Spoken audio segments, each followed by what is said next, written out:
Bonjour, aujourd'hui on va se faire des pains Kaiser. Ils sont faits en deux étapes. On fait premièrement un polish et après ça on fait l'étape du pain. Alors on va commencer avec la mise en place. On a besoin du miel, de l'eau, de la farine et de la levure pour faire la polish. Pour la pâte, nous aurons besoin d'une tasse et quart de farine blanche, une tasse et quart de farine de blé entier, une cuillère à thé de sel, une cuillère à table de beurre, un œuf et des graines de sésame. Alors on va procéder avec le polish. En fin de compte, le polish c'est une première fermentation de notre levure avec la farine, ce qui donne une saveur améliorée.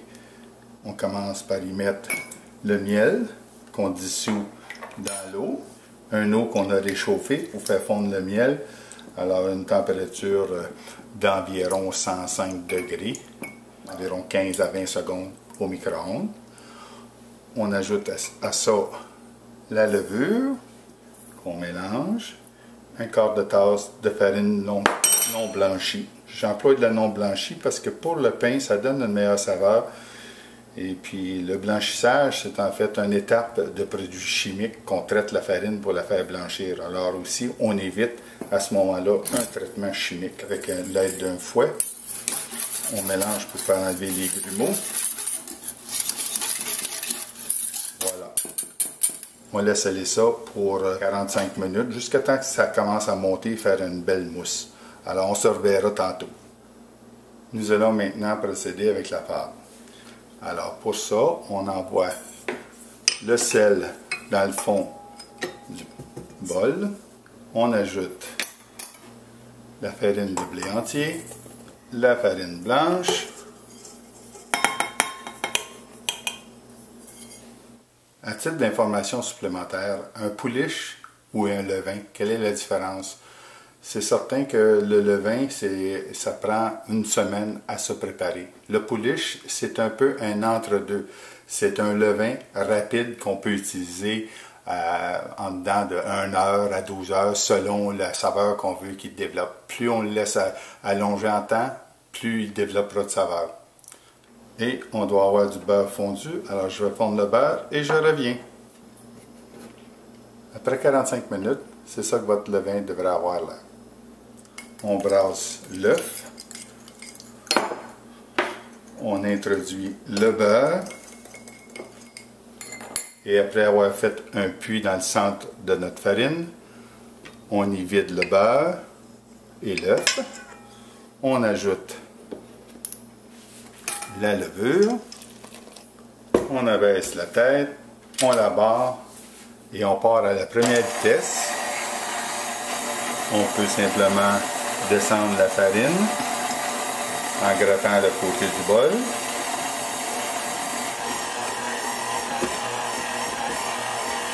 Alors la pâte commence à être pas mal homogène. Alors on augmente à la deuxième vitesse et on laisse aller le pétrissage pour environ 10 minutes.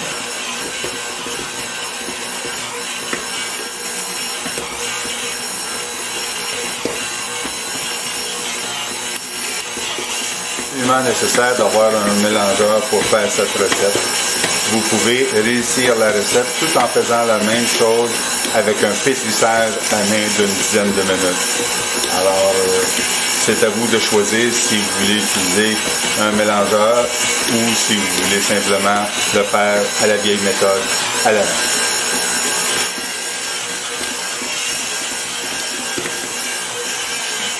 Le temps de pétrissage est complété.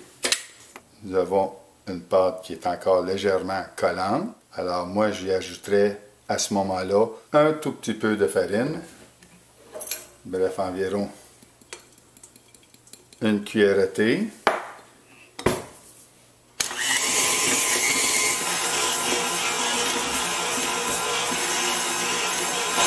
Et on y donne juste un petit temps de pétrissage d'une minute supplémentaire.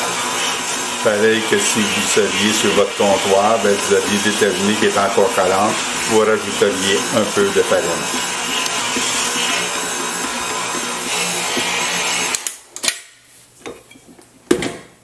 Et là, elle est belle, voyez-vous, elle ne colle plus. Alors, on va retirer le crochet. On retire la pâte du crochet.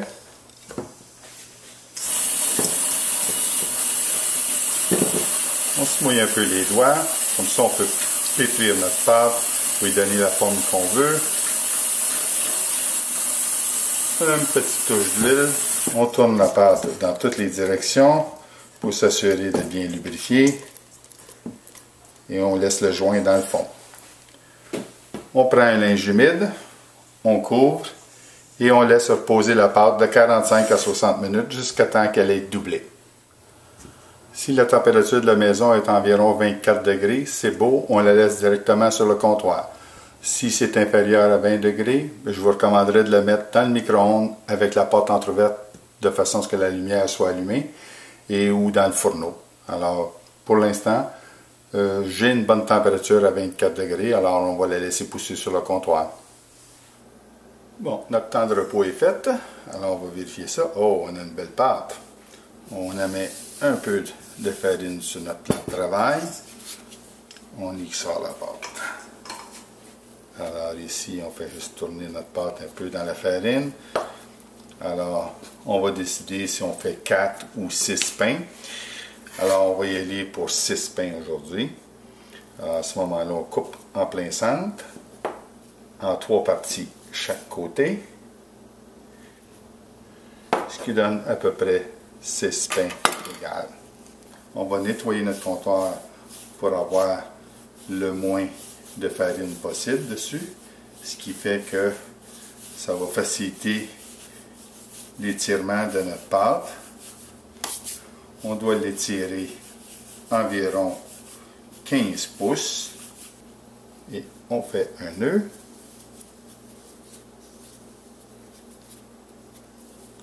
On ramène par-dessus pour envoyer dans le centre. On ramène par-dessous pour envoyer dans le centre.